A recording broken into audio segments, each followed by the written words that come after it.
Good morning, Captain Chris. What's going on, brother? Welcome to Over the Edge. Guys, this is Captain Chris Canning. A lot of you guys have probably seen his live streams. He live streams his fishing sometimes, and he's captain in Tampa Bay. Yes, sir. I'm in the South Shore area, so Ruskin, Apollo Beach on the east side of the Tampa Bay. Cool. Where do you run out of? So I typically run out of Cockroach Boat Ramp. That's where I basically tell all my clients to go to. Sometimes I'll pick up at like O'Neill's or even some docks in St. Pete and stuff like that if somebody's renting a house. But most of the time, I find it most efficient for them to come over to Cockroach just because by the time I double back, get bait, and run all around the bay, it's just more efficient. I'm like, look, guys, you spend $10 in gas to get to me. By the time I go get you, we come fish the areas I want to fish and then bring you all the way back. I'm $200, $300 in fuel, and it's just more efficient that way. Oh yeah, I get that. I have people every once in a while that want me to pick them up at their hotel or pick them up somewhere at my boat. I'm like, my boat is put up at this marina. You guys meet me there. Yeah, you're like that's not quite how it works. That's not how it works. So, Hey guys, we're get this live popping. Let's go. We gotta make sure you guys tap the screen. Uh, you know, get this live popping. Share it out to any fishing people out there. I know you guys aren't out on the water today, so if you're at work, make sure you share it out and come join and let's talk some fishing. yeah. So, what kind of boat do you have, I Captain have a Chris? 26-foot Pathfinder. Oh, cool. Those are nice boats. Yeah, it's an HPS. So there's two different models. There's a TRS and the HPS. I have the HPS. The TRS comes with like more seats and stuff like that, and I do love it. It's a great boat. It's great for what I do. I can go offshore, near shore. Yeah. I can draft really shallow, except for in these winter tides, as you know, man, it gets extremely shallow. I mean, you're talking like sometimes ankle deep in some areas. So it does make it more challenging, but it's a great boat, man. I've been running it for 5 years now. Um, and yeah, I don't. The only bad thing I can say about it is sometimes going back to the seating is sometimes I don't have like a lot of seats, so Mm. I just tell How people many to. people do you bring out? Do you bring up for six? I so my website and everything says up to five or up to four, and then but if somebody reach out to me and they want six, I'll take six. It's just once you get six people on the boat plus me, that's a lot of. I always tell people spend the money with really 2 to 3 people is like optimal because Yeah. we can have a really personal experience. I can teach you, I can, I'm always there, but when you add 6 people, it's like I'm working all day long. i don't Yeah. have a I don't have a mate, so when you got 6 people, there's always somebody broken off, there's always somebody without a bait, there's always something to do, so that you go to work on days like that. Absolutely. I know. I ran by myself for 8 years, probably on a big boat. So, Okay. You know burn. all about that. Now you take up to six, right? Or do you do up to 10? No, I do up to six. Actually, the Okay. boat that I made it on, the first boat I ever worked on, carried up to 22, and it was just me and me and the captain. So, Okay. uh, Cool. yeah, that was a good breaking in, I think. Yeah. How did you start mating when you were real young, or how did your story go? Tell me a little about your upcoming, because I really, the crazy thing is, guys, is before this ban and everything that we've been talking about. I'm sure you saw my video, Steve, but TikTok has been amazing.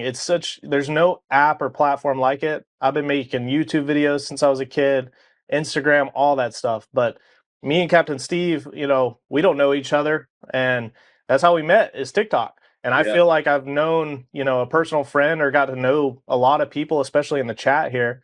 And it's just an amazing platform. So, but I don't know like your story. So I would love to hear a little bit of your side. Well, I started out fishing in Clearwater Beach. I think I was like 26 years old. I grew up around here in Rocks Beach, like fishing Mhm. from the beaches and the piers and the bridges and pretty much just inshore fishing. And I was doing construction work. I was like installing wood floors, and I knew it wasn't what I wanted to do. I'd drive by the water every morning and like try to get out of work every day. Yeah.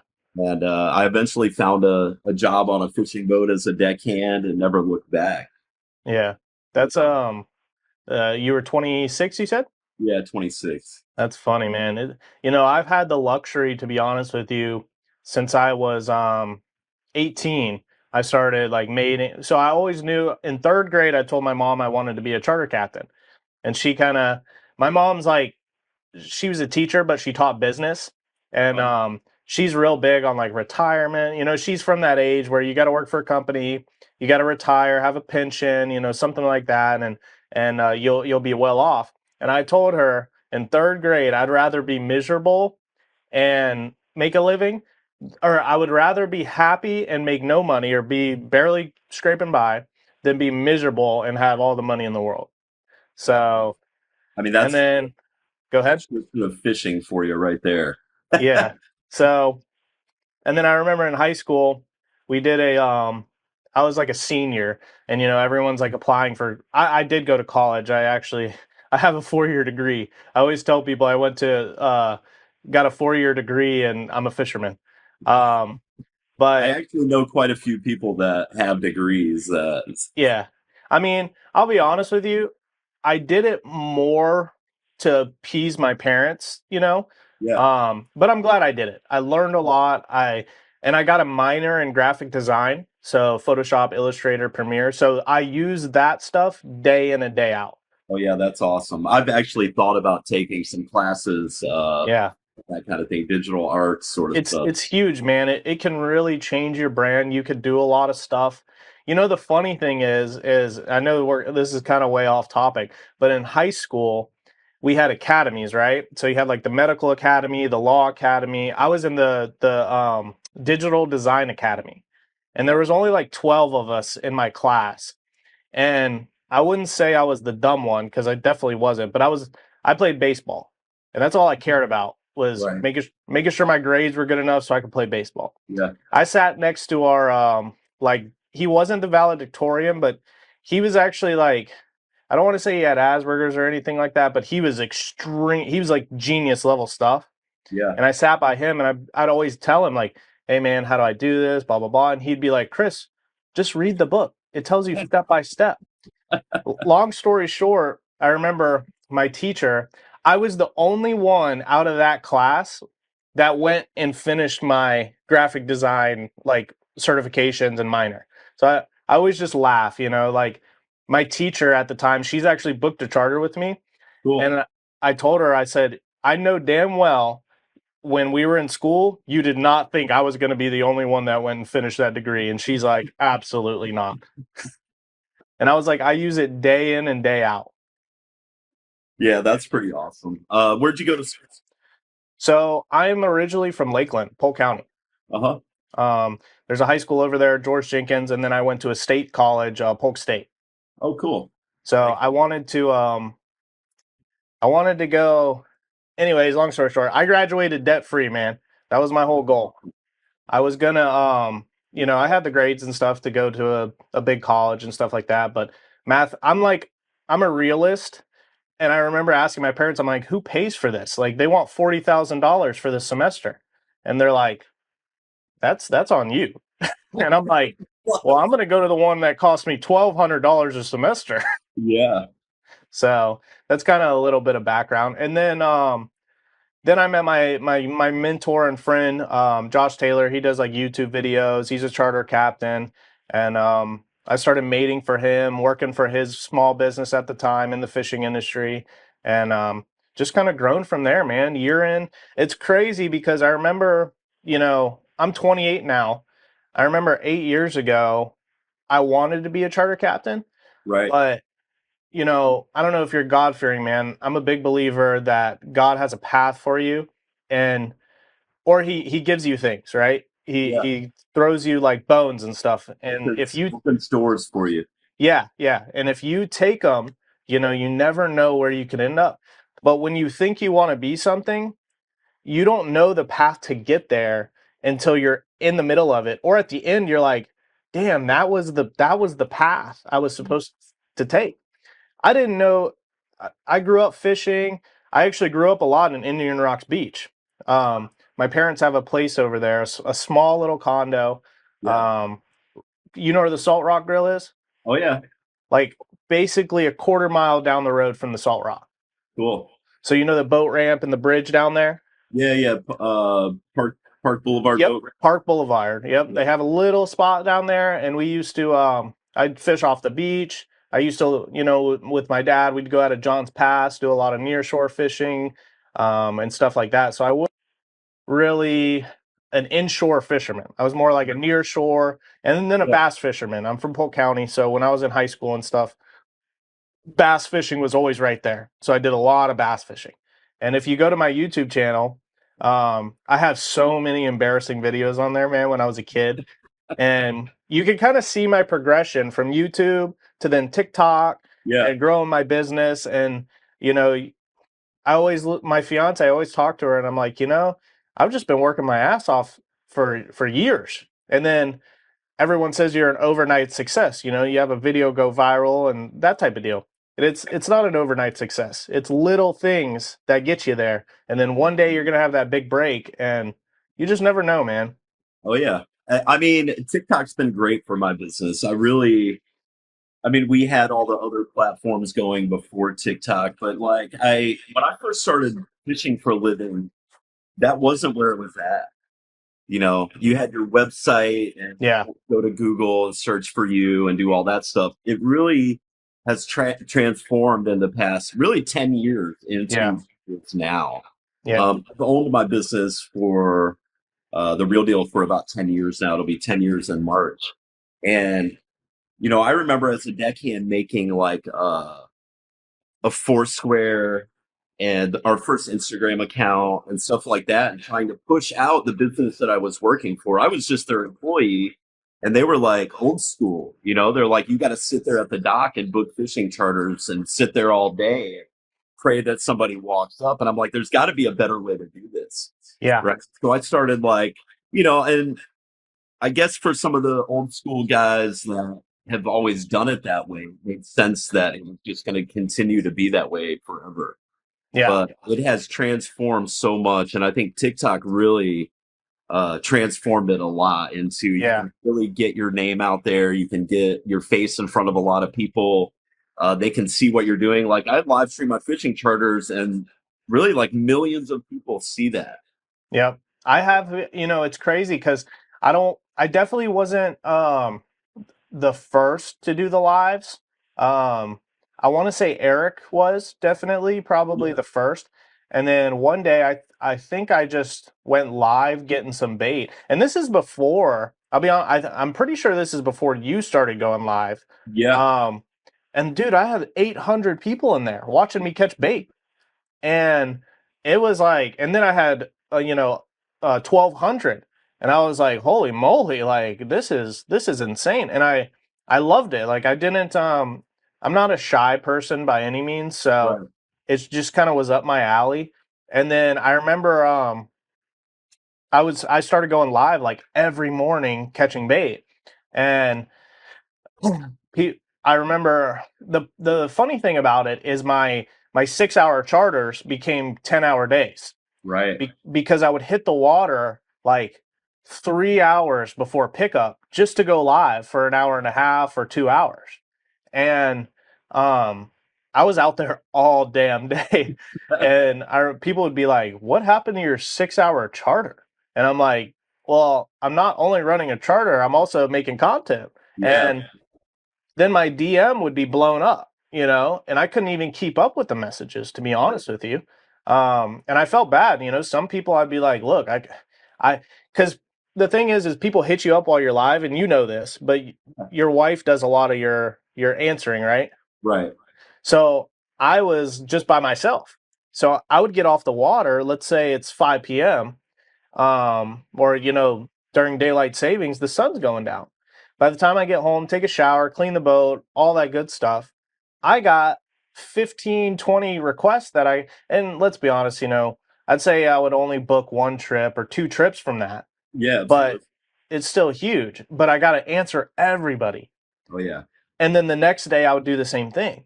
So it's like And then people would message me while I'm on live. I would get an email or a DM, and I'm like, guys, I can't answer you right now. Like, I'll try to get to it later, but by the time I clean the boat, get a shower, eat dinner, and hang out with my fiance, I'm like, I'm just exhausted. I don't even know how to like keep up with this shit.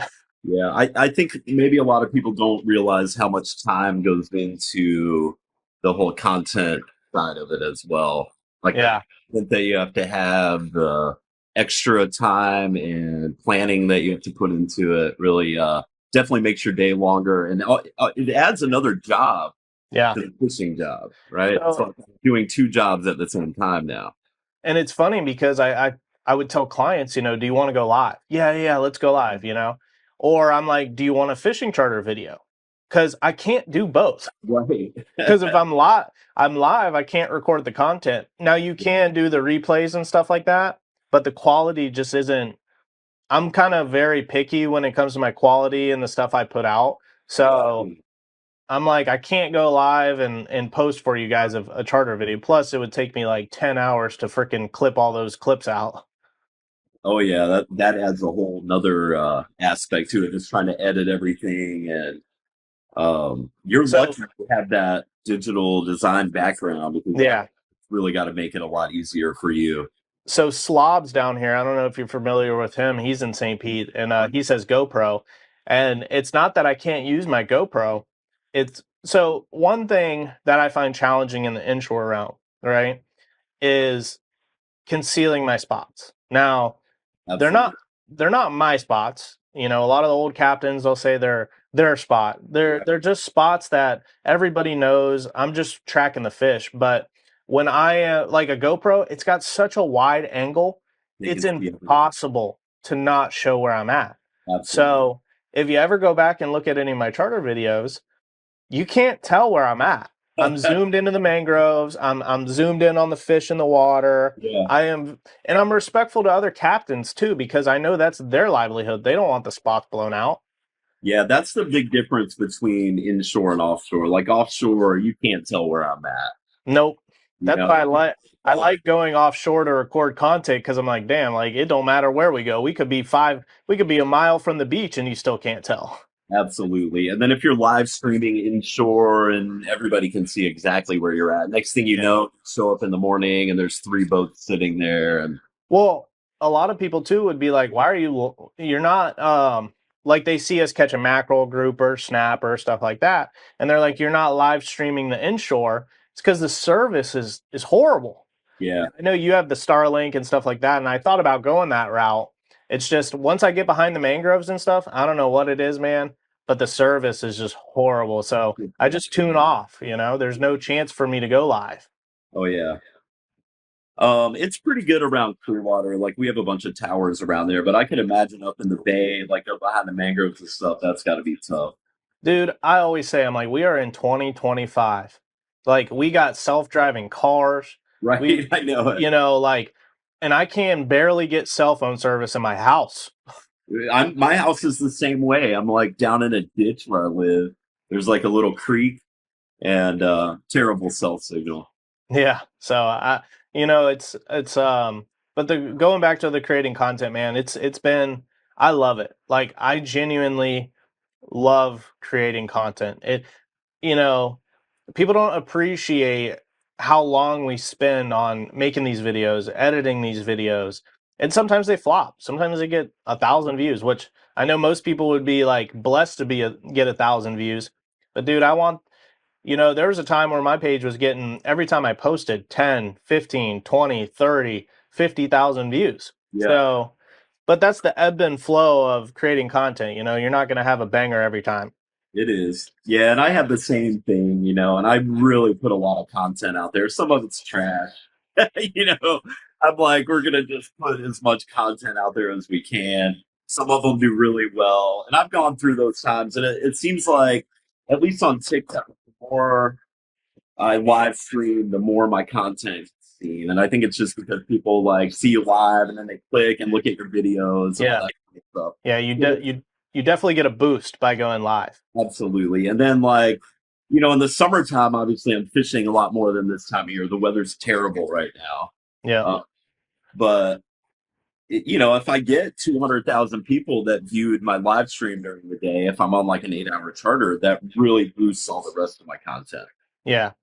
Well, you've really, one thing where we differ, you've like embraced the live life. And no pun intended. It's like, I tune into my TikTok and I'm like, there's Captain Steve working on his truck, Oh working on his roof. Like yeah. you're Well, you're all about it. I just see the potential of it. Yeah, no, it's huge, dude. Like the first few times I did it, like I'm offshore and I'm just like really just playing around with my phone. And I had the camera pointed away from myself, like just pointing out of the boat. And like we were mackerel fishing. I showed a little bit of that stuff. I'm like, man, this has a lot of potential. And it really blew up for me on my fish cleaning. I would come back in with, 50, 100 grunts or mackerels or whatever. And sit there and fillet fish for an hour, and I'd have 2,000 people watching. And I noticed you would barely even talk to the camera when you first started. I wouldn't talk to the camera at all. I like You just be filleting. yeah, yeah, and I had to get used to that. It was definitely a little weird having that many people looking at you all the time. Yeah, And yeah. It's and props to you, man. I've learned fillet like certain fillet techniques from you without you even knowing. that's I just funny. watch you, and I'm Yeah. like, how's he filleting that grunt up? Doing this, and I've tried the way you do it, Uh-huh. and some of those things I've kept, and then some of those things I'm like, that's not how I fly. Yeah, yeah. So, It's but different for everybody. it's not like you were teaching anybody or trying to teach anybody, but I was learning just watching you. Oh yeah. I mean, I've filleted so many fish in my life. I'm pretty good at it. Yeah. And I No. didn't realize how good I was at it, but I go back, like I'll see so many people watching it, and then I'll go back and watch the video of it. I'm like, dang, now I see why people want to watch that. It's also it just becomes muscle memory. People always ask like, so this is how I learned how to fillet fish, right? I was 18 and I was a mate, so it was like my first charter, and we got back to the boat ramp, and my buddy was Josh. He was like, "Do you know how to fillet fish?" And I was like, "I mean, I've filleted fish, but like not this many." And he's Yeah. like, "Well, you better learn. Get your ass up by the fillet board and figure it out." I And mean, I learned like, yeah, but I started cleaning fish really when I was like, I don't know, 8 years old or something. But I would go out like bluegill and crappie fishing, and I fished with this guy in North Carolina. Really, he's the one that really taught me how to fillet fish and scale fish and gut them and prep them to be ready to cook, basically. And he wouldn't let me use the knife, but he gave me a tablespoon or a teaspoon, and I used that to scale them all. scale 'em. Yeah. Use the knife. So I would just be there like scaling the heck out of fish. And that's really where it started out. But when I started deckhanding, um, the captain didn't always want to clean the fish. So he'd be like, oh, we got 25 mackerels there. Can you clean those? And I'm always like, sure, I can clean them. I'm sure like they probably didn't look like they do now when I clean them, but Yeah. I got it done. I figured it out. And back then, they didn't skin any of the mackerel. We would skin like maybe half a dozen or something so people could take them and get them cleaned. But we were basically like field dressing the fish. We'd whack the sides off of them, cut the bones out, and leave the skin on. And I learned over the years, like Spanish mackerel and king mackerel, if you don't take the skin off those fish, they don't taste as good. So people would like, I'd just be like, well, these fish are just to be grilled, basically. So you throw them skinned out on the grill. Yep.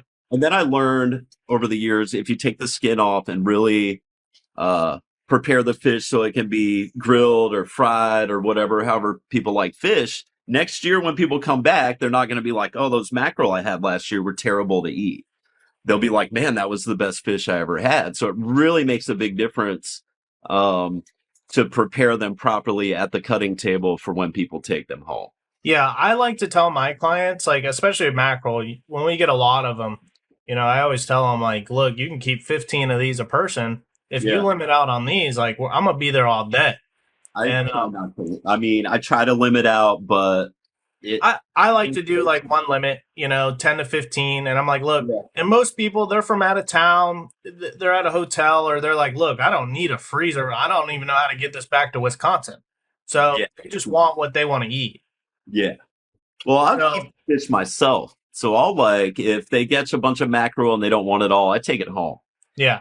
and I'll freeze it. And mackerel doesn't necessarily freeze as well as some fish, but I use it to make fish spread and smoke it and stuff like Yeah. that. So if you're smoking it and you freeze it properly, it does really well like that. Yeah. And I always tell my clients, like, look, I prepare them a few different ways. So I kind of do what you do. I'll fillet most of them like normal Yeah. or half of them, two-thirds of them. And then I'm like, look, why don't you keep one or two of these on the skin and then grill them, and try what you want to try and then come back to me and tell me what you like. Yeah, I And, do the same thing. I'll be like, "Oh, if you guys are gonna grill these, I'll keep the skin on for you." And and try to. I love when I get the comments that mackerel's a trash fish.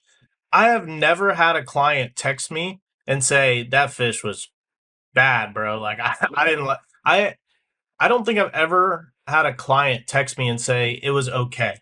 Like Right. if you cook them right away, they taste just. I mean, they're fish. Like I don't know. I mean I like to fry mackerel. That's just how I like to do it. They're great like Uh, that.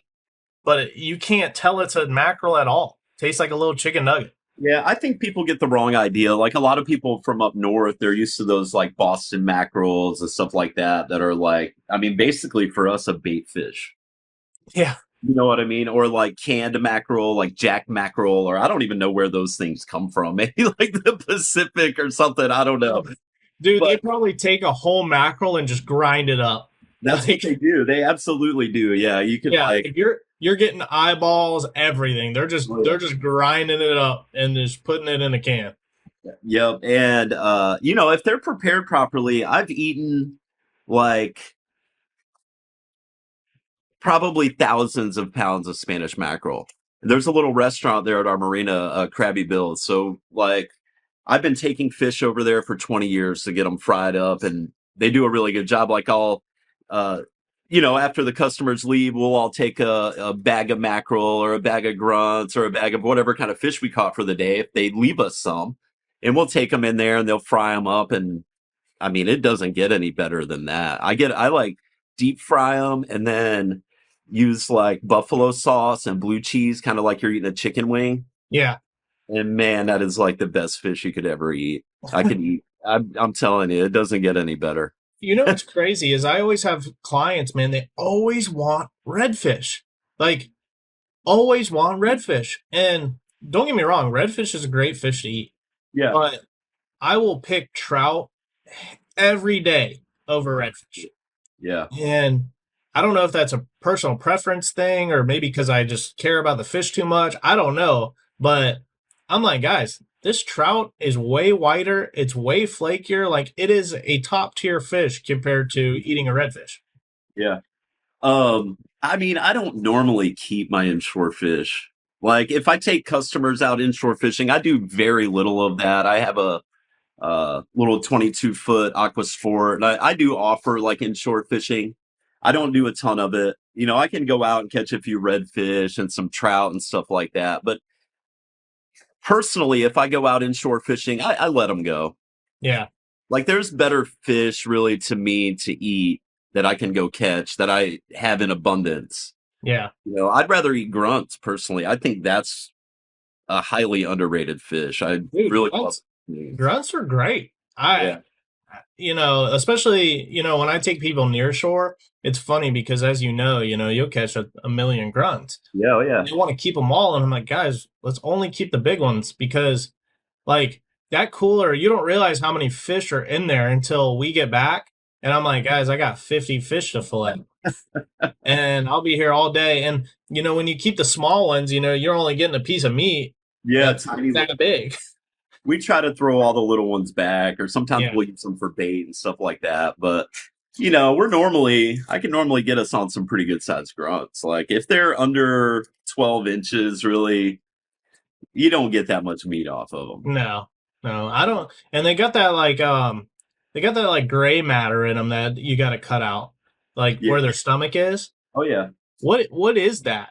that's just the lining of their stomach, I guess. Yeah, that's Yeah, what I always thought, but they're like the only fish that I ever find that has such a prevalent one. it is. I mean, sometimes it's even like almost black. Yeah, like black, like it looks all black. Yeah.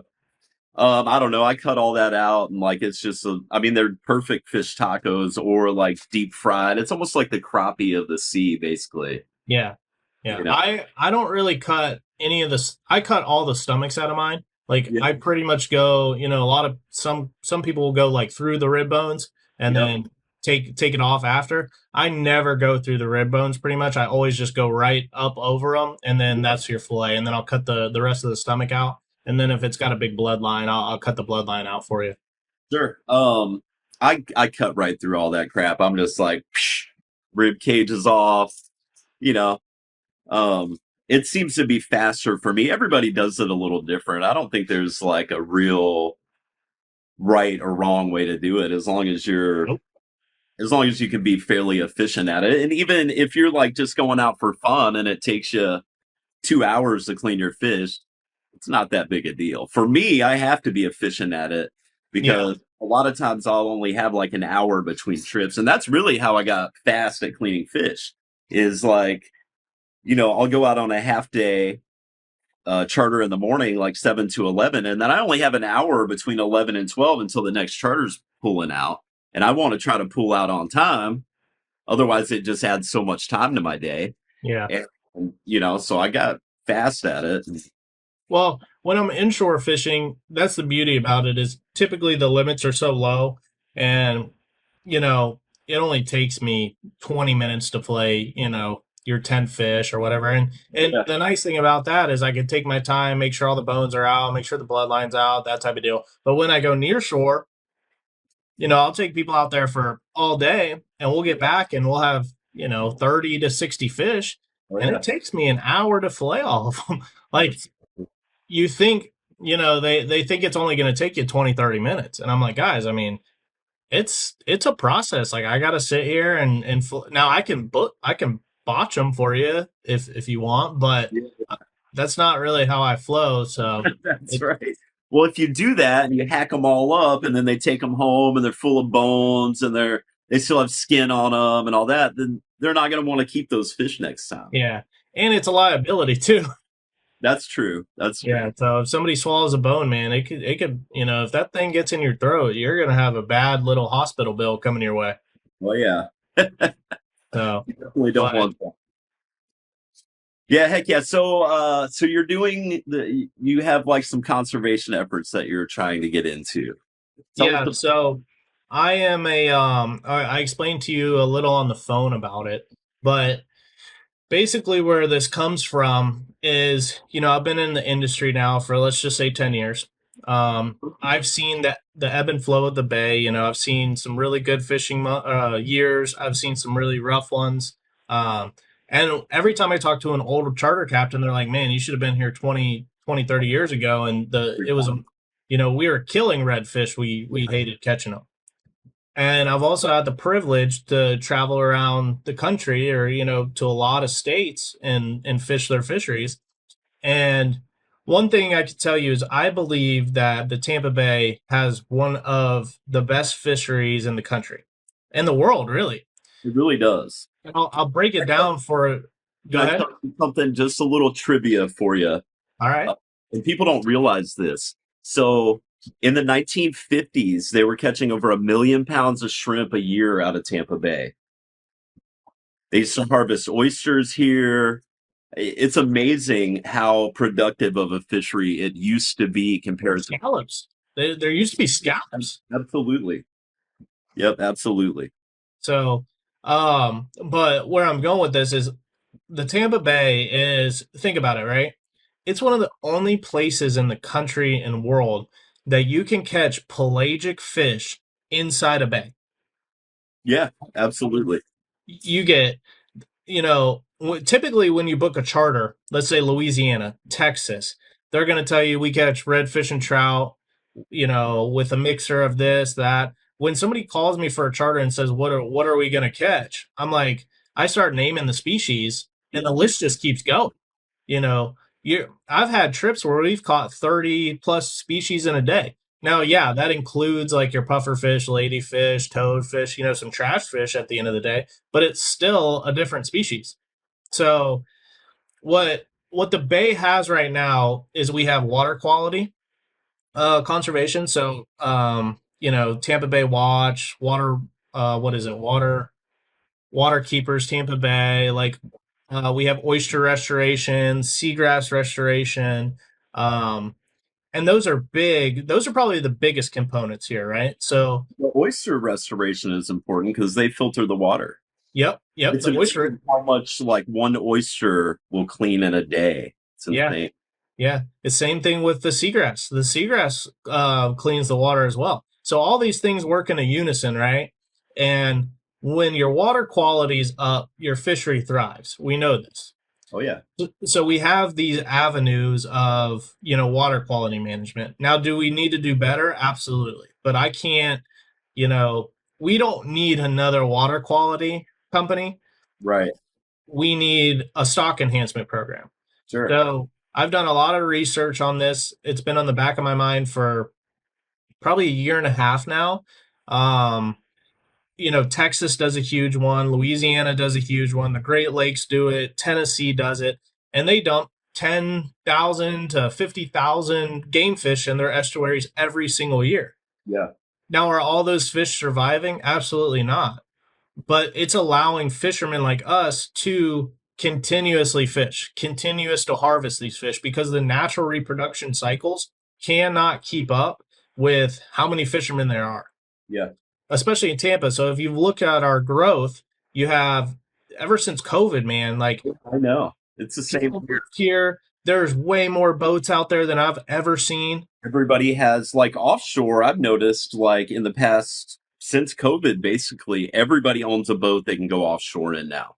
It's Yeah, got two engines on it. It's got spot lock. It's got the best sonar that you can buy. So it's really turned a fishery that maybe wasn't accessible to as many people as it is now.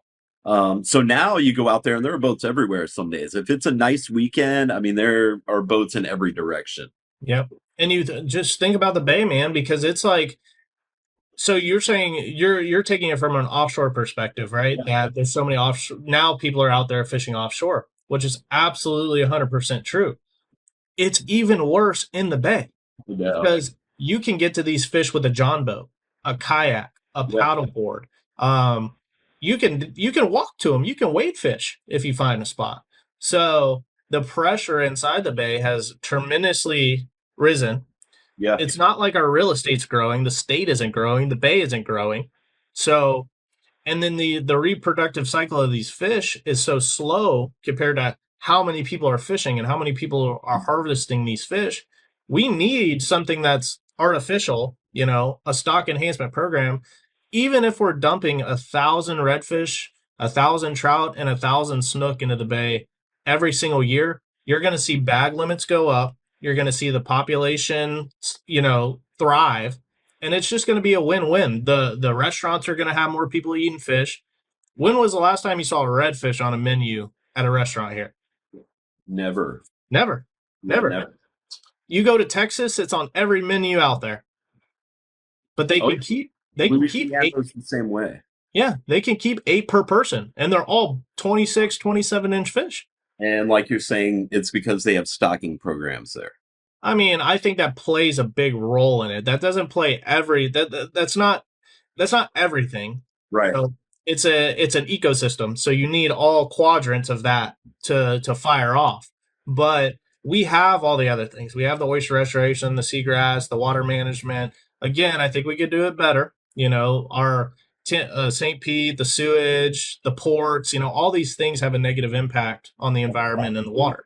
The phosphate stuff, that's all that's tough on the environment. Yeah. So, but if we can get a program that's in the thing is there are programs like this.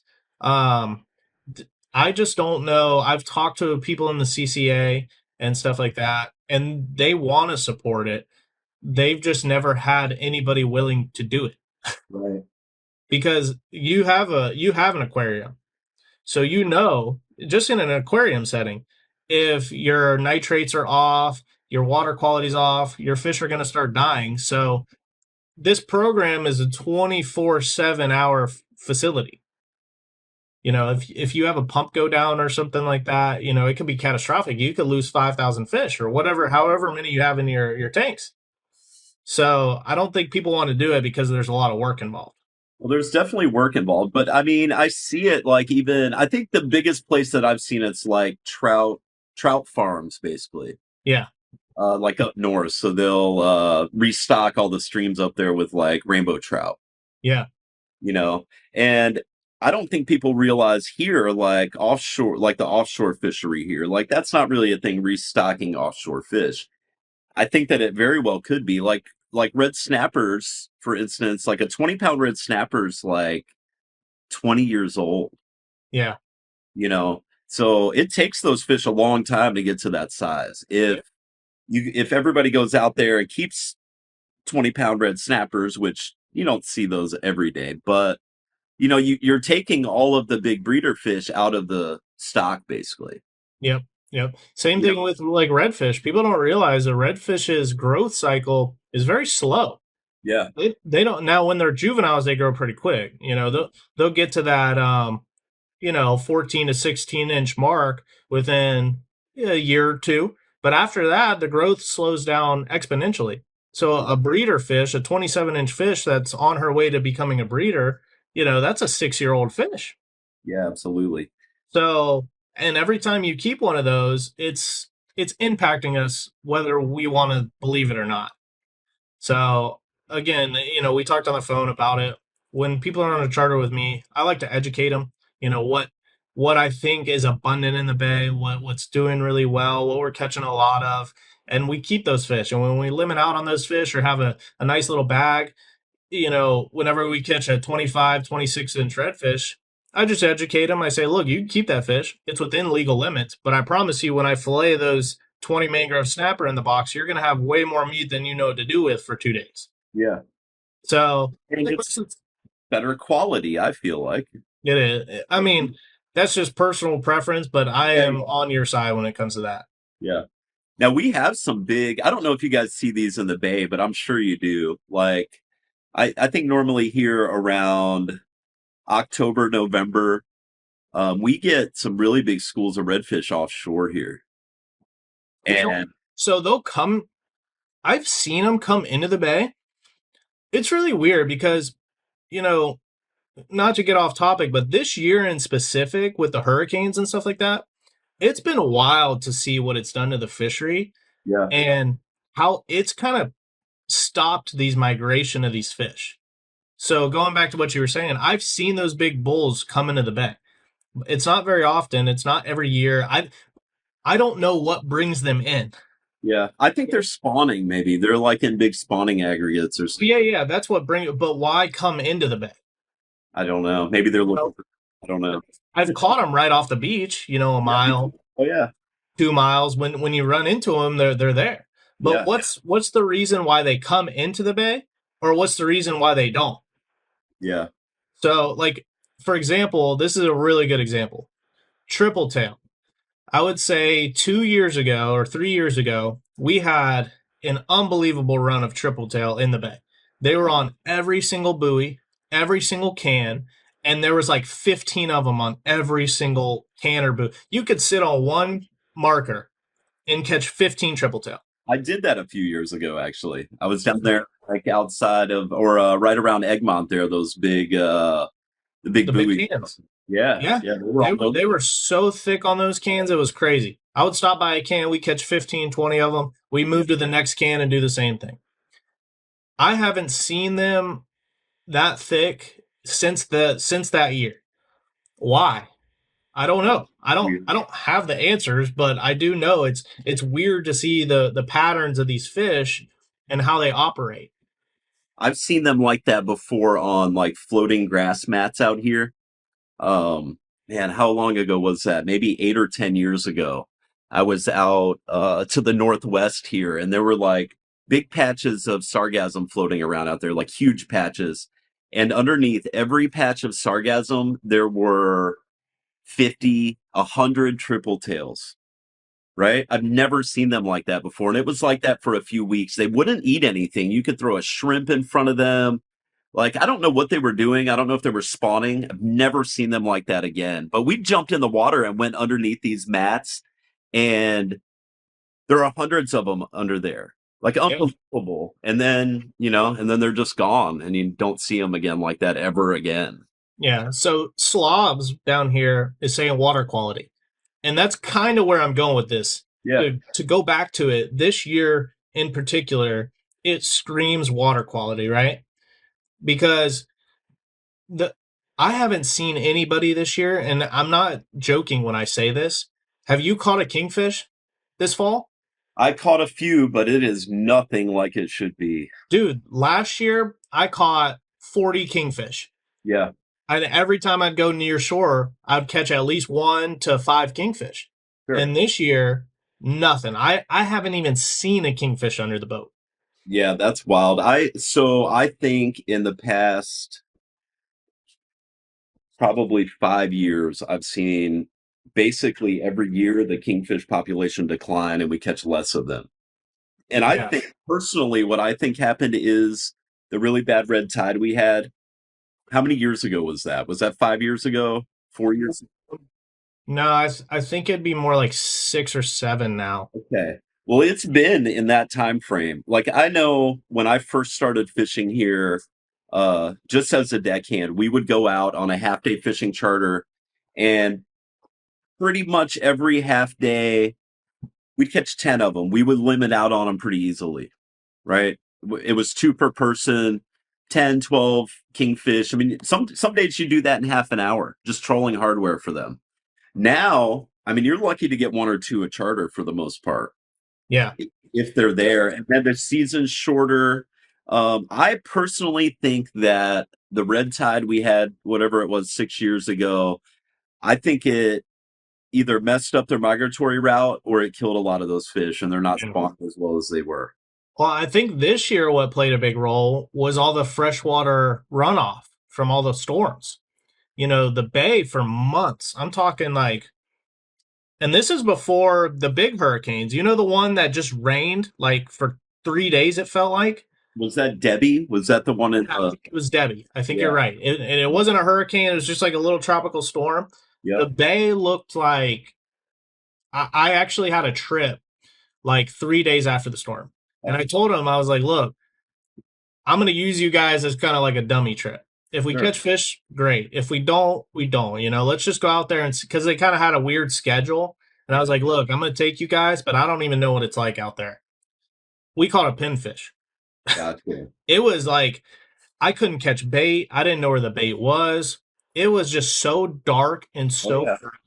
Well, we had the same thing here. All of our water wasn't like that though. Like offshore, like up to the northwest, they had a red tide bloom up there after Debbie.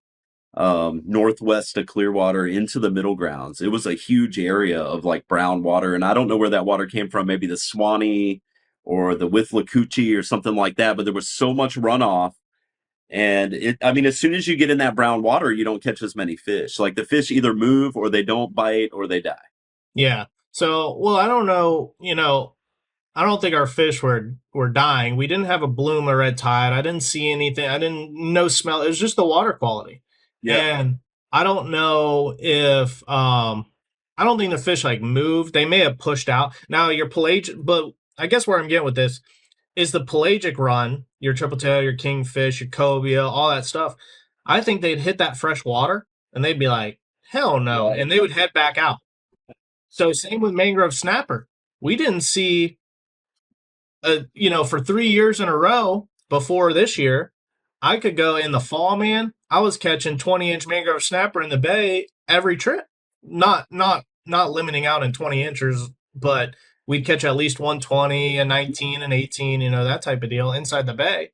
But this year, mangrove snapper were like they weren't non-existent, but none of the big ones came in. I mean, I could go out there and catch your 15s, your 14s, but we weren't like limiting out every time. And I checked all my spots. I mean, because year in and year out, these fish when they come in, they don't go to the same rock.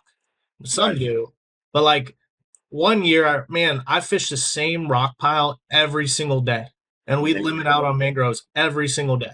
That's wild. And then the next year it was another rock pile. But once I find them, I'm on them. But this year, that fresh water, it kept them out. Same with the hogfish. Last year, I was catching hogfish, big keeper hogfish, 3-4 miles from the beach. Yeah. Nobody had any idea because it looks like you're offshore. But I Right. was right next to the beach catching Yeah. these big hogfish. This year, they didn't push in nearly as far. No, I haven't seen them near shore either. I think inside of maybe 8 or 10 miles here, I really haven't seen them. And some years you do. I don't know if that's cyclical or maybe it's because of the water quality. I don't think hogfish really like fresh water very much. That's like a strictly saltwater fish. Yeah. See, I've caught them slobs. I've caught them in that 30 foot range this year, but not like last year. Last year, I could take a near shore strip within the 9 nautical mile mark, and I could tell them we're going to catch hogfish because I was on them really good. This year, for whatever reason, they're right outside that 9 mile mark. Yeah. Like I've been catching them in that 10 to 14 mile mark is where I swear that's kind of where they stopped. I don't Yeah. know. I don't know why. I just know that to be true because I've checked all my spots within the 9 mile mark. And I might have caught one or two hogfish, but not like last year. Last year I could limit out on them. Yeah. I mean, if you get out into basically past about 35 or 40 feet, you can get in them pretty good right now. But you're right. Like near shore, I've fished, 20, 25 feet of water here recently, and it isn't what it should be. Yeah. Last year I caught a few on artificial. Oh, that's cool. Yeah, on like a little blade bait about this big. I don't know why. Look, it was every time when we first reeled one up, I was like, "Holy moly! Like this is like." I mean, the fish was like this big. It was a little tiny hogfish, and the guy didn't give two shits about it. But I was freaking out. I was like, "Dude, that is like crazy to me." Yeah, that's pretty wild. I've caught them on like squid and sardines and stuff like that before. The biggest one that I've ever seen a picture of, right? A commercial buddy of mine caught it on a whole Spanish mackerel in the middle grounds. Really? I mean, I would never believe it. I was like, well, what'd you use for bait? He had a whole Spanish mackerel. He's like, "Yeah, we were fishing for Goliath." Um, One of my biggest ones caught. I caught him on a greenback, Yeah. and I mean, they don't normally eat that stuff, at least not that I've seen. yeah, why? I don't know. I guess he wanted to greenback that day. When I hooked up with him, I told the boat, I was like, I think it's a hogfish. At first I thought it was a grouper. Uh huh. And it kind of was giving me that because hogfish have a very distinct, like, Oh, yeah, you can tell when it's a hogfish. you Yep. know, yeah, Yeah. and they continue to do it all the way to the surface. Uh huh. Or a grouper, they dig for that first, 8 to 12 seconds. Now, if it's a big one on a lighter gear, he'll get you a little longer. Yeah. But when you're bringing a hogfish up, I mean, even right at the surface, that rod tip is just like digging like this. So you kind of know. Yeah. I think. Yeah, I they're think. almost like a porgy. Yeah. Oh yeah. Only they pull harder. If you're catching porgy and laying snapper, you're where you need to be for the hogs. Oh, yeah. Oh, yeah, absolutely. I've actually done I did a porgy taste test compared to a hogfish, and I could instantly. That's hogfish is one of the few fish where I'm like, no, I don't want any mangrove. I don't want anything else. I want the hogfish. Yeah. And I can instantly almost always tell it's hogfish compared to another fish. Yeah, absolutely. It's the texture. It's something about, and I don't even know. I don't know where their blood goes. They don't have a bloodline. They don't know. It's just all white. It's all white, and it's like the whitest meat you could get. It's good stuff. Absolutely. But going back to so I'm working on the Waterway Warriors, and not to get way off a topic here, we can get back to fishing. Well, But let's talk about that. Like, tell us about. So you have some big tanks, and yeah, you have all the equipment basically to do Yep. this, and you're looking for funding. Yep. Yep. So I am currently in we do have a GoFundMe. It is active, but I haven't promoted it because I'm essentially waiting on these big companies like the CCA, the state of Florida. The biggest problem with this is the FWC could come in and say they don't want it. Right. They could tell me like we're not doing this. It's you're not. But I haven't been able to find anybody within the FWC that has turned the idea down. So Right. that's a good thing. It is. Yeah. But it only takes one person that's a bigwig to shut it down. So before I ask for major funding from like the private sector, I don't want people's money with false hope. Right. Right. No, I get Well, that. and I'm not. And What are the legalities of it? Are you legally allowed to raise fish and release them into the wild? so I'm legally allowed to raise the fish. So I've gotten So to give the viewers a little backstory, I already told you this. My dad's done this before. He paired with the University of Florida, the state of Florida, and they funded this program. He raised cobia, redfish, barramundi, tilapia. I think they tried snook and they had a hard time with snook just because of the temperatures. Oh, But he's done this, and the person that he worked with is now the head of aquaculture for the state. Like yeah. he sits on the board. I have his phone number. I contact him. I ask him these questions, and he says it's possible. He says there's so Duke Energy does it. Are you familiar with that? Yeah. The reason Duke Energy does it is, and I don't want to bash anybody and say they're doing it for the wrong reasons, but they have to do it because of their environmental impact. Yeah. So do they really care? I don't know. I haven't I haven't talked with anybody within Duke. But I've talked with CCA. There's a lady, I don't know if you're familiar with Liza Fitzgerald or Lisa Fitzgerald. Uh-huh. She runs the Star tournament, the where they tag the redfish, they release I've them. heard the name before, but I don't really know who that is. She's really big into conservation and Uh-huh. she's all about it. She's trying to get the CCA to fund it. I've been waiting on a phone call, but my brother was in the chat earlier. He runs another business and he's like, man, this business is a lot different than my business because we're just waiting on phone calls and emails. Yeah. Like we've done our part as far as we've created a pitch deck, we have the equipment, we have the property. It's no, all we need is our little building, and we're not asking for a big building. I don't want to start big and that type of deal. I just need something small. Right. And so for our GoFundMe, we set it at 50,000, or it might be 60. We're thinking it's probably going to end up costing more because we've done a little reconstruction as far as like tanks and where they're going to go. Um, but once I release, and then also too with the TikTok ban, that kind of took up a lot of my time, my mental time, I guess you could say, Yeah. because I'm like, my main source of advertising is kind of being shut down. So, I've been kind of doing a lot of back work. I've been calling people, emailing people, having meetings, trying to get answers as far as is this a possibility? And everybody says it is. It's just I don't know. I don't want to say we're at a like halt, but we're kind of at that point where we need funding. So whether it's Have you thought about asking the federal government? the feds, I haven't thought about the federal government. I would maybe consider that like maybe NOAA.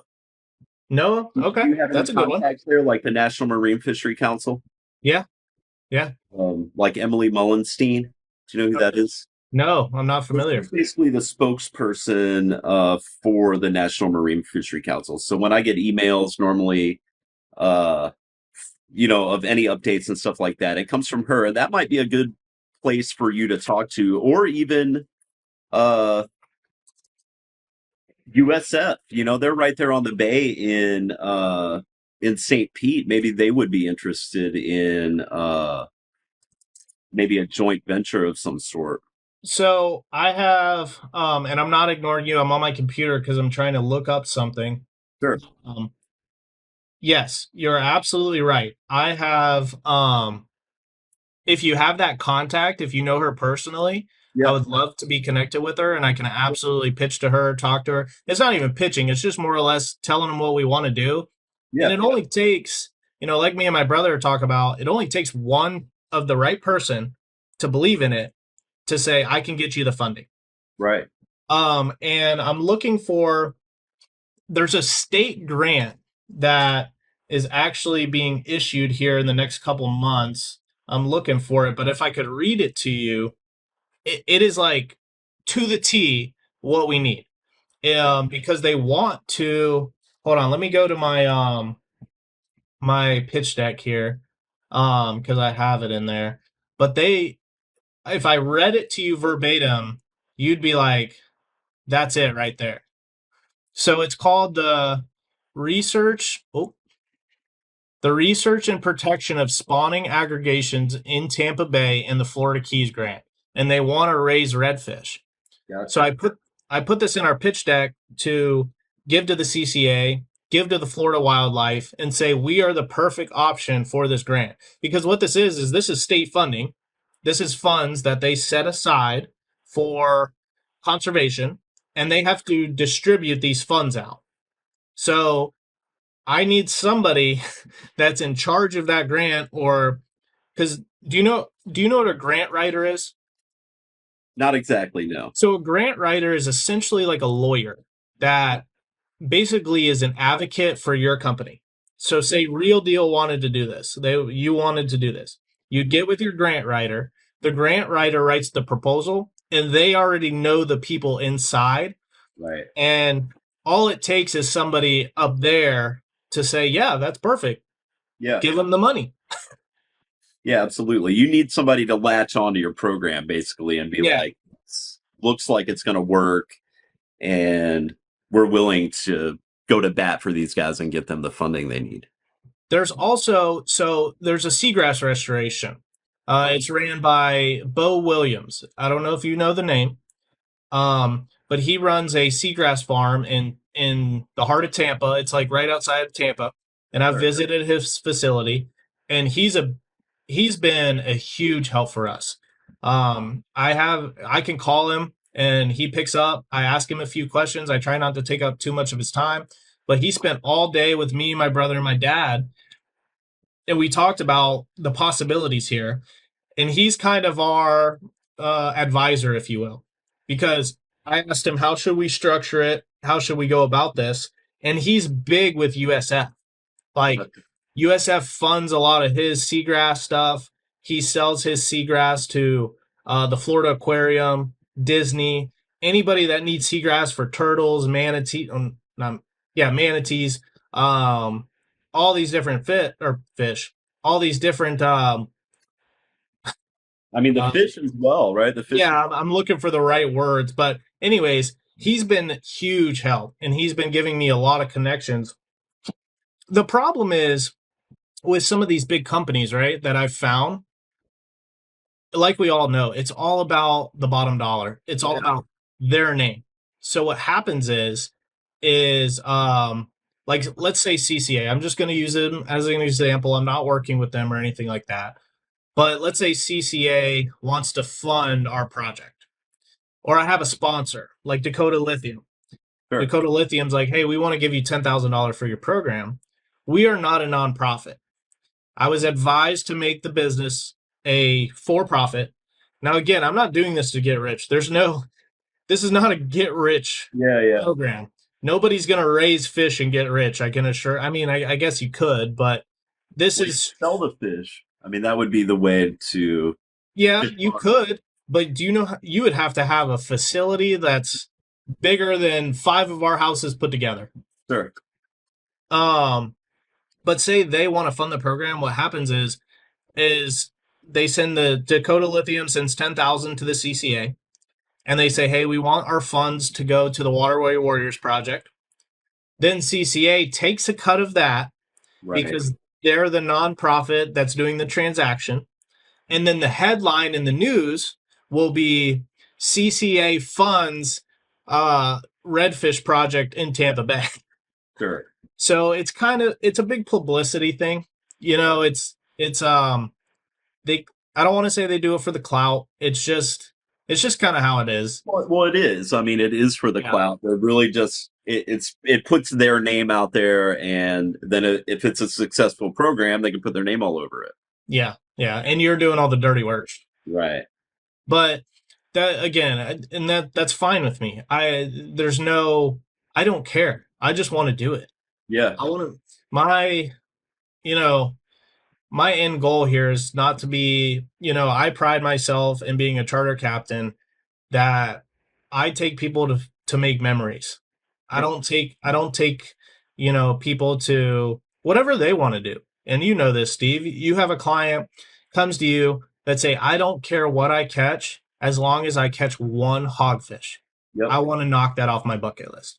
Oh And yeah. you'll tell them, "Look, you're going to be using these small pieces of shrimp all day. You're going to catch 500 grunt, but there's a good chance you catch a hogfish."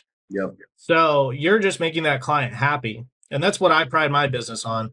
I don't care if you want to go to the sandbar and drink, let's go. As long as you have a good day, I don't care. Yeah. Absolutely. I mean, that's So, what it's about. It's making memories for people. yeah. So, but where I'm going is I I don't want that to be my end goal. I don't, I could do this forever and I'd be fine. It makes me happy, but I want to make a difference. Yeah. I want a program where people say, "Hey, that guy had a vision and he's making a difference." I want, your kids, Steve, to go out there, harvest as many hogfish, red snapper, gag grouper as they can get on because our water quality is good and we have a stock enhancement program that is feeding the estuary, allowing our bag limits to go up or at least stay the same. Yeah. And I think if you're a smart fisherman, a smart outdoorsman, you should be about the conservation side of it. If you're not, you're a fool. Yeah. Well, Right? Because it doesn't necessarily always have to be there. If we don't try to conserve what we have, there are just going to be more and more people fishing, more and more people harvesting fish, and less. I mean, that cuts down on the fish population. And then, like you said, my kids aren't going to have any fish to catch. yeah. My grandchildren aren't going to have any fish. It's not going to be the same. It's already different than it was 20 years ago. Here, I've seen a difference, and I'm sure you have in the past 10 years in the fish populations. Yeah. Yeah, I don't think they should have ever opened redfish, snook, and trout when they did. I think they should have gave it like two. This is after the red tide and whatever year it was, Yeah. or whatever. And then they opened it like a year and a half, 2 years later. Yep. And I don't know. I just not that I don't want my clients to keep fish. I just thought they needed to give it a couple more years. Absolutely. Because that red tide, it was bad in the bay. Bad one. Oh yeah, it was bad for us even out in the. I mean, that was when they had the Piney Point thing, right? Yep. That was the bad one. And then they claim that had nothing to do with it. And it's like, we're not dumb, man. Like, we Yeah, can critically think over here. that's not a coincidence. That is not a coincidence. Not that one. I mean, they essentially dump fertilizer into the water. Yeah, absolutely. And you could see on satellite the water that was coming out of there, out of Piney Point, and you could just see the algae bloom moving into the bay, and then you could see it moving up and down. And then not only that, but I mean, every year they're dumping water out of Lake Okeechobee. Yeah, and then they don't have I don't know a lot. I mean, I do know a decent amount about it because they cut off the flow through the Everglades. They just built canals and drained everything, and now the water doesn't flow through the sea of grass how it's supposed to, and it just flows out these canals. Yeah, and it's as fresh as it gets. And Oh yeah, and it's not very good. I mean, it's all full of fertilizer and whatever runoff from all the agriculture down there. I mean, all that land down there is all agricultural land. There's either cattle on it, there's sugar cane on it, and whatever else they're growing down there, tomatoes and corn and everything else. I mean, all that fertilizer eventually ends up in the water. Yeah, and it's going to affect us long term. So hold on, put fish both of you.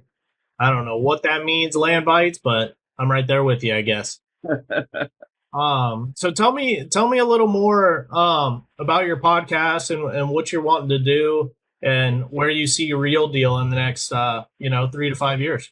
I'm really just I really don't have an overall plan for my podcast. I just found it interesting to be able to bring people on, introduce them, their businesses, how they got started in the fishing industry, their conservation efforts. I mean, I've had people, such as yourself, like inshore people on. I've had last week I had a commercial fisherman from the Northeast on. He's actually from Florida, a Florida guy, but fishery by trade. I don't know if you've ever seen those guys, but he's out there like long lining for tunas and swordfish and stuff like that. And I think it's been very interesting to talk to people that are in all different parts of the fishing industry. Yeah. I had Kayla on. From North Florida. She owns like a tackle shop up there. She was one of my first podcasts. I had Heather Smith. I don't know if you know who that is. She does she was on Naked and Afraid a couple times. Yeah, I watched that one, and I dropped her a follow. I've been watching her content since. Yeah, yeah. And, it's just really introduces people to other outdoors people, other outdoorsmen and women, and gets the word out there about what we are all doing in all different places all over the world, basically. Yeah, it's crazy because you know it's the fishing industry. There's so many different parts to it, and that's why I love it. Is everybody in their different region is so different, and how they target fish and what they do, and their fishery. And when you get somebody, I know you know this. You get somebody that's a smallmouth fisherman, and they have never even seen salt water before, but they could show you a 7 pound smallmouth they've caught. So it's really cool. When I went over to Texas and did some fishing, their redfish fishery was like they would eat anything. They'd eat a damn gummy worm. And I'm like, and the guy was like, yeah, if I come to the bay. And I was like, dude, if you come to the bay, do not expect it to be like this. Right, right. He's like, I don't fish live bait. I'm like, then you ain't gonna catch but one or two redfish. Yeah. We could bang I mean, you could probably catch 10 or 15, but you're gonna really work for them, and they're not all gonna be 28-inch fish like he's used to. Oh yeah. Do How you get into the tarpon fishing over there in the bay at all? I do, but if somebody asked me for a charter trip, like a tarpon charter, it's definitely not my. I am not your guy for it. Right. If you want to absolutely hook one and land one, I'm not your guy for it, and I'm not too proud to say that. I'm still working on my tarpon fishing abilities. As far as taking somebody to catch one, for pay, because Right. it's a lot different than going out there by yourself, Oh yeah. listening to some music, drinking a beer, chumming the waters, and hopefully you hook up. I'm pretty confident that I could get you hooked up. It's just it might only be one fish. Right. And I don't feel morally correct to charge somebody, $1,000 to $1,200 to do that, to just sit there. Yeah, absolutely. So it's I structure my trips like this. If that's what you want to do, let's go try it for a couple hours, or however long you want to do it, and then I could go definitely put you on something that I'm very confident in.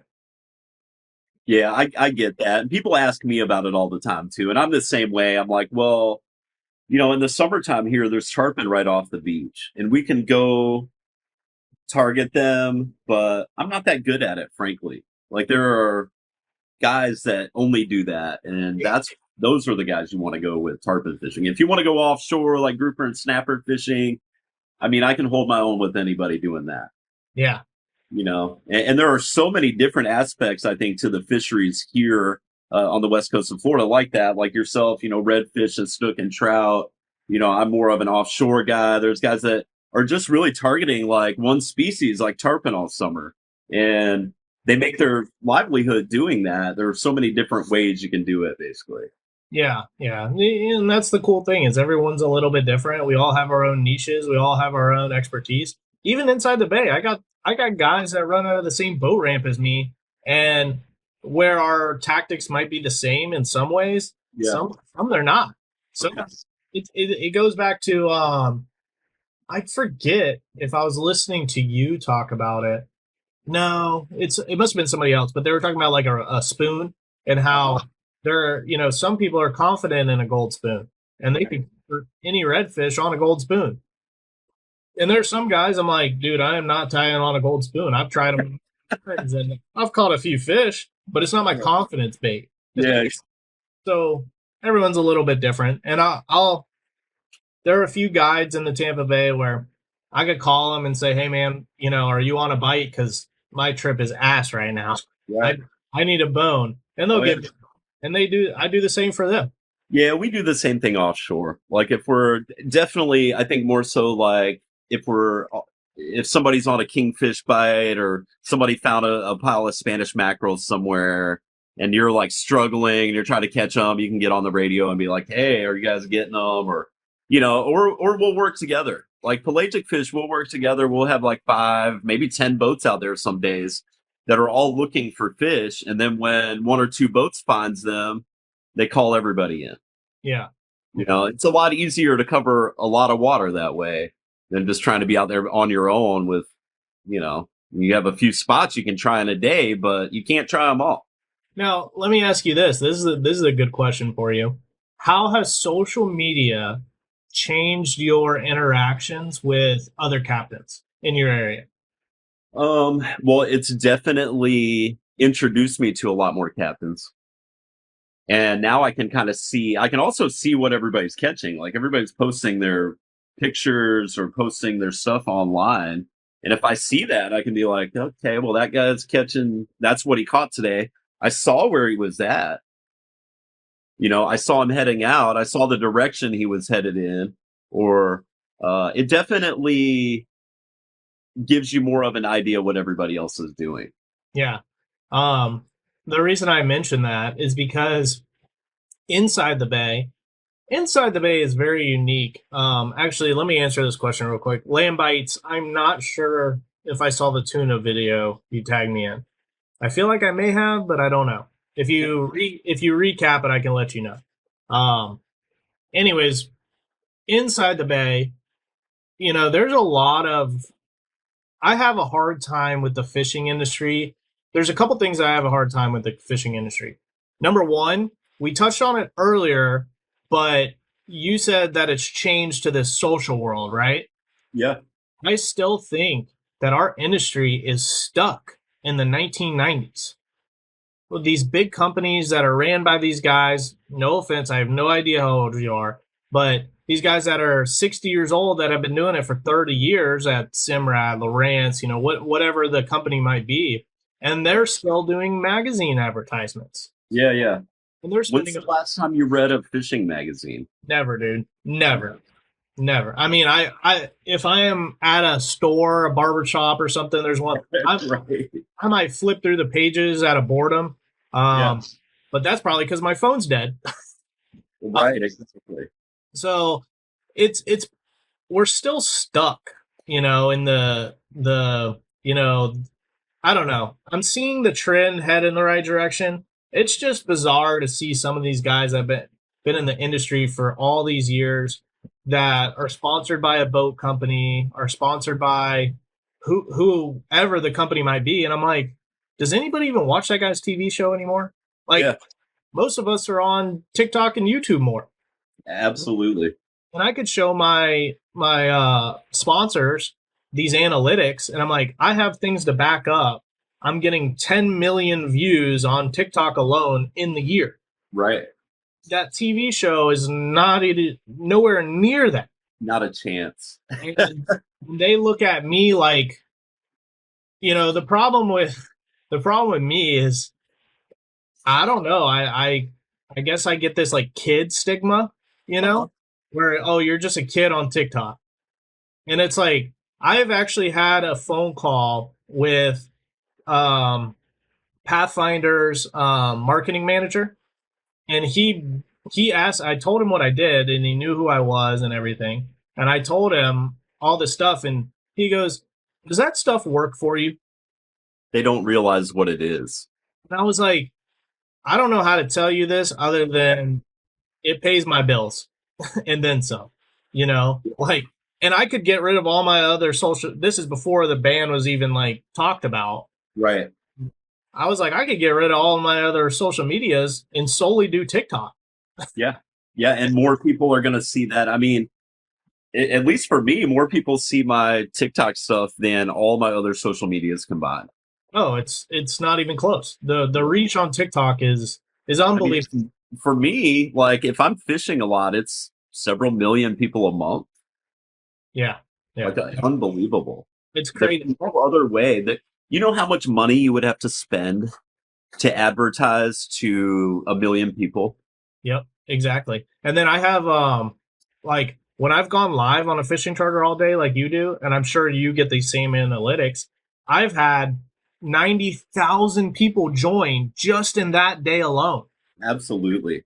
Now, did they all watch for 10 minutes? Probably not. But the reach is astronomical, and these companies they just don't see it. They don't. Yeah, I've ran into that too. Like I went to ICAST last year, and I think that's going to change. I think that the younger people, like such as you and I, eventually we're going to be the old guys, Yeah, right? I'm already getting there myself. I'm 45, and I've seen it change. I mean, over the past 20 years, from like I said, sitting on the dock trying to book fishing trips to if you're doing that now, you're not fishing that much. Like no, everybody gets their stuff, you know, and then it went to the websites and it went to whatever other social medias, and it's really just evolved into what it is today. And I think it's going to continue to evolve. And who knows what the next platform is going to be, or you know, if TikTok's going to continue to do what they're doing. It is going to continue to evolve more into a social media marketing. If you don't have a social media marketing strategy right now, and you're in the fishing industry, like trying to charter fish, you're probably not running that much. You Steve. know, If I could only the thing about the bay is we have a lot of old captains. I shouldn't say old. They've just been doing it for 20, 30 years. And they look at me like I'm a TikToker oh yeah, or I a, get the same thing. and that's why I was asking you. They look at me like I'm not a fisherman, like I'm not a real fisherman. And I'm like, dude, I was fishing long before I mean, I guess I was doing social media way back in the day in high Yeah, school, but now it's like, and they see all the trips I'm running, and let's be honest, there's a little bit of jealousy there, absolutely. a little bit of hate. You know, they're hating on me, Yeah, but I don't care. I don't. You know what I always tell people? I don't pay their bills, and they don't pay my bills. that's So what I is. Whenever you guys start paying the mortgage at my house, then I will do it your way. yeah, But but I've been doing that like since I basically started fishing. Like I've been finding new and different ways to find customers to get the name of my business out there. Now I used to spend a lot of money on advertising, whereas now I spend a lot of time on it.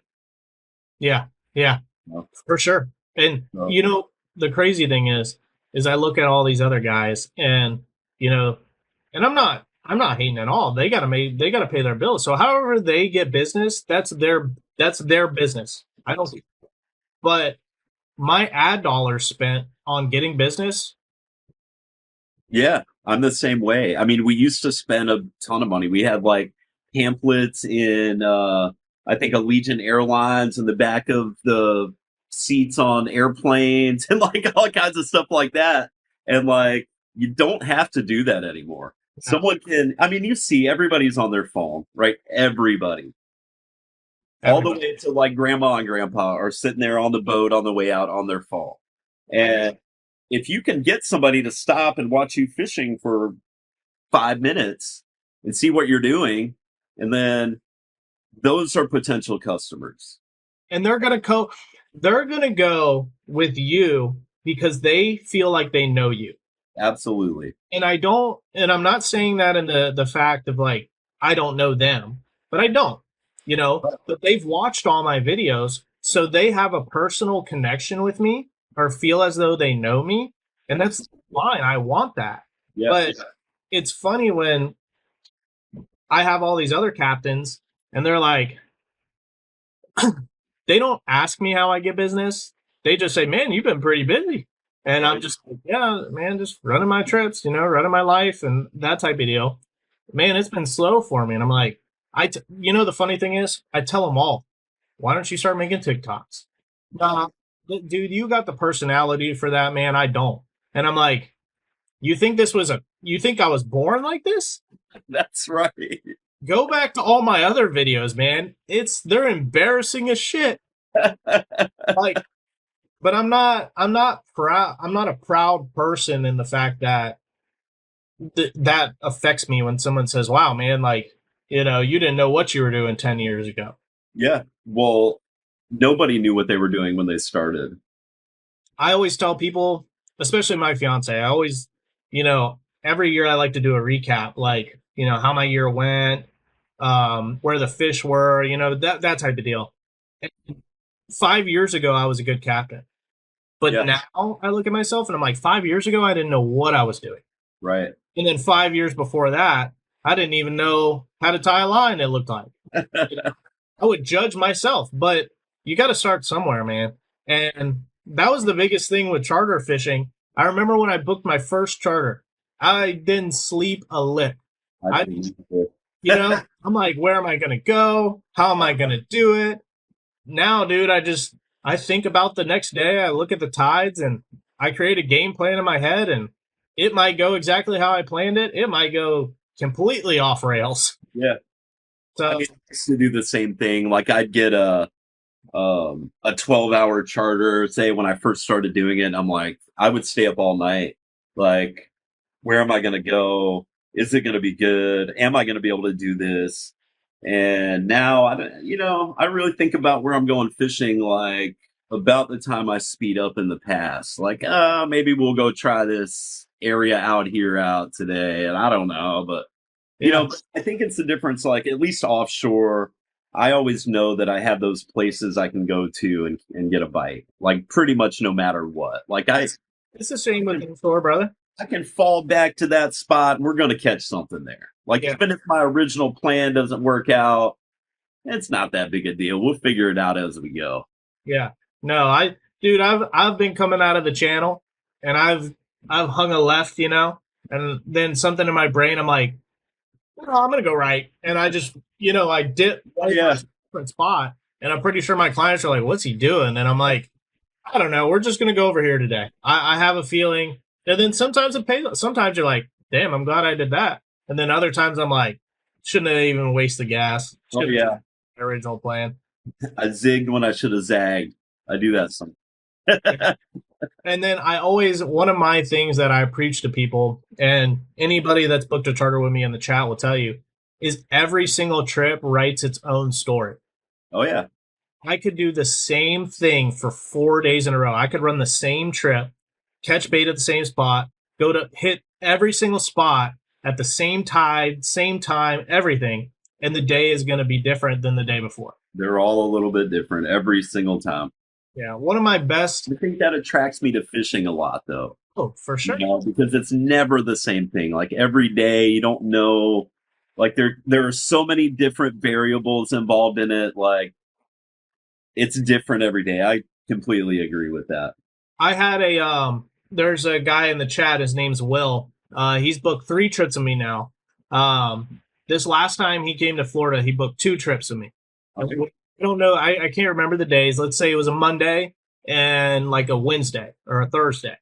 So the first day we went out on a Monday and we slayed them. Like it was a great day. We caught a bunch of different fish, flounder, redfish, snook, trout, whatever it may be. We had a great day. At the end of the trip, he's like, I think we want to go in a few days if you're available. I was like, I'm available, but we had a cold front coming through. And I said, let's hold off and let's go one more day after the cold front because, it's going to kind of shut it down for a little bit. And I said, but who knows what we're going to run into, this Thursday. Yeah. So we get on the boat, we start fishing, and we were grinding, man. Like, we were grinding. I was fishing all different spots. And I said, guys, we just got to find them. I said, let's just keep, as these cold fronts come through, I'm sure micro moves make a big difference. So when it's warm, I can pretty much hit all my spots, and we're going to catch fish at every spot. Yeah. But when it's cold, I gotta we gotta work slow. We gotta make 10-foot moves, 5-foot moves, and keep working shorelines, keep doing different things to find these fish. At the end of the day, man, we ran into one of the best snook bites I've had on a trip as far as quality. Every single fish we caught at the end they were all 28-inch snook. Every single cast, we were catching a slot snook. And fortunately enough, it was during snook season, and they ended up keeping one. And he now says snook is his favorite fish to eat. Gotcha. And but anyways, it's just funny because day in and day out, every trip can be different. Yeah, it's the same way offshore. Like, I'll head out, I think maybe last week I had a trip and I go out. I'm like, yeah, we'll go try this area that was really good in the summertime or a couple months ago, when the water was warm. And we stop and we anchor up and everybody lets their baits down and it's just crickets. Like, you're not even losing a bait. And I'm like, man, this place looks so good. Yeah. And it looks like there should be fish here, but they're just not here, or they're not eating, or whatever it may be. And then you move, like, oh, we'll go try this other ledge over here. It's half a mile from here, and we stop on it, and it's loaded up. Yeah. It's sometimes there's like no rhyme or reason for that. I think they have tails. They like to move around. Yeah. I tell people that all the time. I'm like, look, like there's some trips that I know exactly how it's going to go. Yeah. And exactly how I envision in my head. And then there's other trips where we stop at a spot and we start slaying them, and I'm like, well, I don't know why they're here or why. Oh yeah. And I always, the funny thing is depending on the client, most clients I'm pretty transparent with. I'm like, guys, I don't know why the hell they're here, but keep fishing. Have a good time. And then other times I'm like, yeah, I knew they were going to be here, man. I'm going to come here all day. I was just waiting on that right time. Oh, it's definitely like that offshore. Like like you were saying, you'll go out one day and you're catching fish in a certain area, and you go back there the very next day and do the same things. Like, it should be the same, and the fish just aren't there anymore. Yeah, or they're there and they, like you said, they won't fight. Don't want to eat. Yeah, I hate when you're graphing them, and I'm like, guys, the screen is loaded. Are you getting any bites? Nothing's even touched my bait, and I'm like, it doesn't make any sense to me. But that's part of charter fishing or fishing in general is like you just wing it sometimes. Oh yeah, I had a trip years ago when I first bought the Real Deal, and we went out, and it was a 12-hour red snapper trip, and I think we ended up with like 4 fish on that charter. Ooh. That was a rough one. That was probably one of my, I would say, worst charters of all time, right? Yeah. And we actually had a GoPro on the boat that day, and I eventually I went to the pipeline and anchored up there. We caught a few fish there, and we fired this GoPro down there while we were there fishing. And I looked at it later. I got home later that night. We look at this thing, and there's a cobia swimming around under the boat. There's red snappers all over the place, triggerfish and mangrove snappers, and none of them would bite. And it's just, sometimes you just can't make them do what you want them to do. The crazy thing about that is I'll lose sleep over trips like that. Me too. Because especially when you do everything you know how to do, yep. And you give it your all. I'll tie on every artificial I have in my box that I know works. I'll try live bait. I'll try cut bait. We'll have shrimp. And then my fiance will be like, because I'm kind of one of those people that's like, I'll like lose myself in my thoughts. I'll just sit there for hours. And she's, what are you thinking about? And I'm like, what I could have done different today. And I don't think there's anything I could have done different. And then she's like, well, you can't beat yourself over the head about it. And I'm like, I'm not. I'm just thinking, what else could I have done that would have made my trip better? And sometimes there's just not. It's just how the day goes. Yep. I agree. And I think sometimes when you're charter fishing, it has a lot to do with the people on board as well. Like their skill level, their ability to feel the bite, like offshore, their ability to be able to hook the fish once they actually bite, like all of those things kind of come into play as well. Like if you sit, definitely like gag grouper fishing is like a prime example for that because you can stop on a rock and there's a bunch of gag groupers there, right? And you'll get like one or two guys that get a really good bite and they can't get the hook set on the thing. They can't turn the handle. They can't do, and the fish shut down. Yeah, if you break off on like You break one off or you lose a couple, they're gone. They're not biting again. right You away, know? you got to move. Now, if you would have caught those first couple fish, you could have probably sat there for an hour and got 5 or 6 or 10 of them. You know what I always think about? Why so the exact example you're saying, say they can't get the hook in them, they break off, whatever the case may be, the bite shuts down. But other times, you can reel up every single gag grouper you catch, throw them all back, and they continue to eat. I don't know. Like, it's like, I always wonder to myself, why we caught 40 gag groupers sitting here. Why didn't they go down there, swim down, and be like, oh shit, don't bite whatever it is? I've always wondered that. But when you break off and they get in that rock and they do that they flare them gills out and they start grunting. Oh yeah. For a reason, every other fish is like, oh hell no, something ain't right. Yeah, it messes them up. It definitely will mess a bite up quicker than anything. And I always, one thing with this just as much as me, there are some days where it takes one bite to make or break your trip. Absolutely. And I always tell my clients, it's hard sometimes because sometimes you have some serious fishermen. And, and I'm like, guys, we gotta work. We gotta do this, blah, blah, blah. And then other times you guys now again, it all comes down to if they're having a good time or not.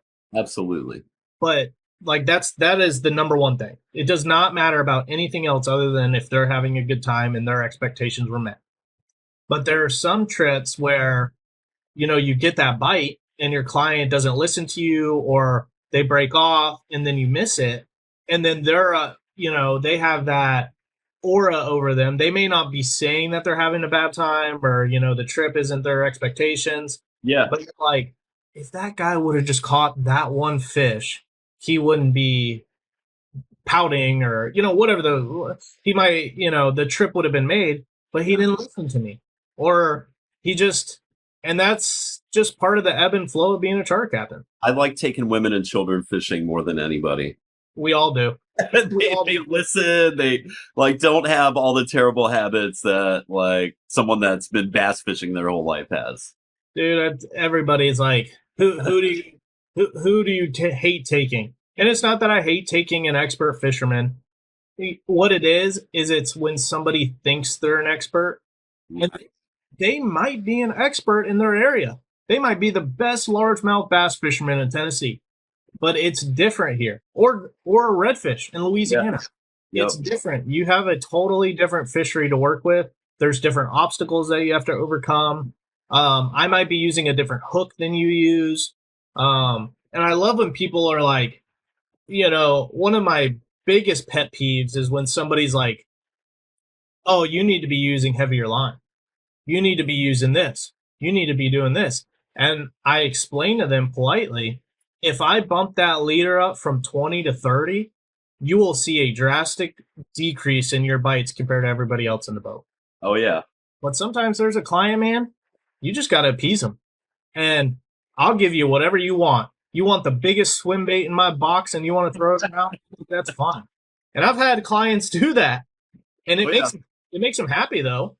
Yeah, I have the same thing offshore. If the fish are a little timid to bite, you just go down in your leader size a little bit. Now you break more fish off, so you're going to lose like half of the fish that bite or something. You're going to get more in at the end of the trip. But, a lot of people don't understand that. They're like, well, we broke 4 gag groupers off today. And if we had 100-pound tests on for leader rather than 80, we would have caught more, but you don't get as many bites. Yeah, sometimes you won't get a single bite. Yeah, absolutely. Them gag grouper, man, they are, if they're not eating, they're picky. You got to go down on that leader. And then as soon as you start getting those bites, you got to capitalize. But yes. to your point, sometimes the leader just isn't enough. But you know what? You got the bite. You had a chance. And I always tell my clients, I'd rather you have a chance. Yeah, I'd rather you get the bite and have the chance than just sit there and not get a bite. Oh yeah. Okay, Chris, let's go back to the Water Warriors, right? That's the name of your business. Now, is that an LLC? Yeah, Waterway Warriors is an LLC. Waterway Warriors. Do you have a website? I do. It's waterway-warriors.com. Waterway-warriors.com. Very cool. Everybody go check out his website, see what he's doing. It's some really great stuff. Like I really can't stress that enough, like restocking the fish that we're taking out of the water and like, you know, trying to help nature along a little bit because there are a lot of people here. I think we're going to bring this to an end, Chris. It's been very nice talking with you. We got to like hang out, maybe get a brew sometime or something. Anytime, man. You're at the Krabby Bills. I'm right there at Clearwater Marina, right by the roundabout. By the roundabout. So you're at the other Krabby Bills that you're not. I'm in Clearwater Beach. Like when you go over the causeway into Clearwater Beach, the roundabout right there, my boats are right there. Okay. I'll have to come. I'd love to come up and just hang out one day, especially with this weather. You know, there's nothing going on too much crazy in the fishing world. Yeah, heck yeah. I'd love to do that sometime. Anytime you guys want to come down, bring your wife, kids, whatever, and do some inshore fishing, let me know, man. I'd love to take you guys out and just talk some business too. Yeah, that'd be awesome, brother. Yeah, keep up the good fight and good luck out there on the water. Hopefully this weather passes. It's supposed to be nice this weekend, I think. Yeah, I actually have a wedding to go to this weekend. So. Gotcha. Oh, wait, before you go, you got to tell us about your engagement. What about it?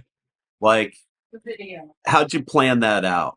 Oh man, that was I planned it out with her family just months in advance. And the crazy thing is me and my fiance, we've been together for 7 years. We have a house, a dog, a cat. I mean, we got a little family. But none of that was planned. It just kind of happened. And that's kind of how life works. But she would tell you she was being mean to me because I had the ring and the plan for probably. The problem was her younger sister, got married before we were engaged. Gotcha. But whenever she got engaged and married, it happened so fast. I had planned on doing it like earlier, but I didn't want to impede on her wedding and her engagement. So it kind of like, I was like, damn, like now I got to push this thing back a little bit.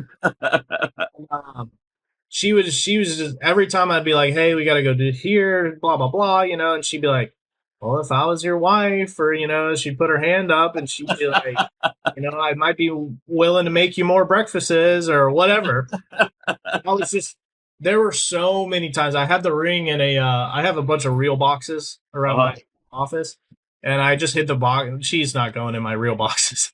And there were so many times I wanted to go in my office and just like throw it at her and be like, here, like, had it. But I just planned with her family.